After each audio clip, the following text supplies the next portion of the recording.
السلام عليكم ورحمة الله وبركاته، متابعي قناة ملاك. اليوم سوف نقدم لكم طريقة تحضير السمبوسة بالجبن.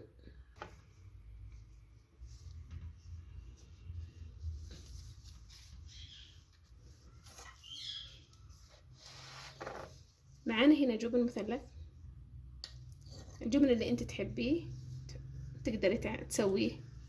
انا جربت هنا بالجبن المثلث.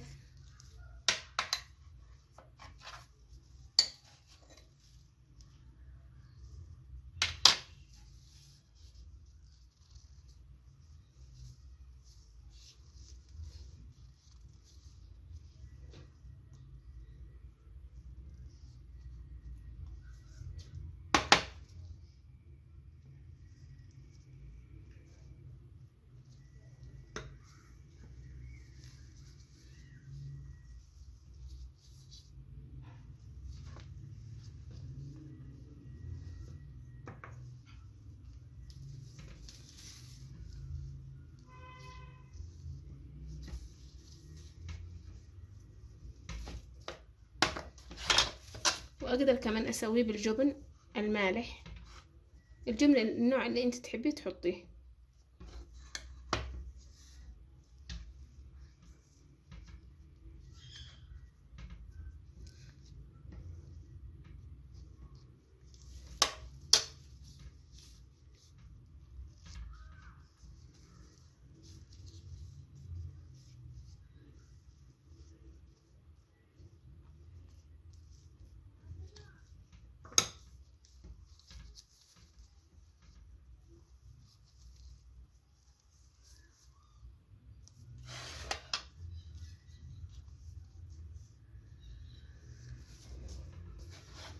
وبهذا الشكل قدمنا لكم كيفية عمل السمبوسة بالجبن بأنواع المالح والمثلث.